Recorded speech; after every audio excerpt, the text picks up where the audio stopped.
आपल्या शहरातील ताज्या बातम्यांसाठी आजच सबस्क्राइब करा केबी न्यूज। कारण आज योगायोगांना हा कार्यक्रम मी मुस्लिम समाजावर चर्चा केली होती की रामनवमी येत्या तुमचा तिथे पण वाढदिवस येतो आणि रविवारचा त्यावेळी खरं तर मला मुस्लिम साहेब म्हटले मी इथं थांबवतच नसल्या कारण हा ही कार्यक्रम बघा कारण माझा स्वार्थ होता माझा मग वाढदिवस असला कारण आपलं रेमटून न्यावं त्यातून पण मला मुस्लिम साहेब स्पष्ट सांगितले की मी कधी आपण थांबत नाही आणि तुम्ही साथ काही घेऊ नका पुन्हा आजचा पडाव्या दिवस झालेला योगायोग बघा तुम्ही आता समजून घ्या योगायोग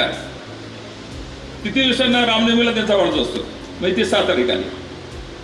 आमच्या बंटी समाजाचा वाढदिवस 12 तारखेला असतोय त्यादिवशी हनुमान जयंती आहे योगायोगाने यावेळी तर म्हणजे राम हनुमान जोडीने सगळं गोकुळचं व्यवस्थित कसं न्यावं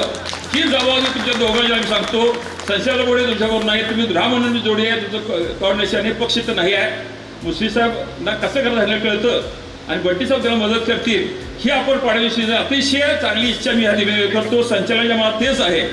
हे एवढ्या सण पळाला आहे त्याला कारणही असं आहे की तुमचं नियंत्रण आहे संचालकाची साथ आहे उत्पादकाची साथ आहे अधिकाऱ्याची साथ आहे कार्यकारी संचालक गोडबल यांची साथ आहे असं काही होत नाही की कोण असं जादू फुलेलं होऊ शकत नाही ते सर्वांनाच ऐकून अभिनंदन करतो आणि राम हनुमानची जोडी आता या पुढच्या वर्षीची आहे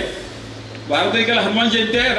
रामनवमीचा तर त्यांचा जन्म आहे हिने एकत्र राहून ऐकून हा कारभार करावा आणि आम्हाला मार्गदर्शन करावं एवढीच विनंती करून माझी 2 शब्द बोलतो जय जय महाराष्ट्र।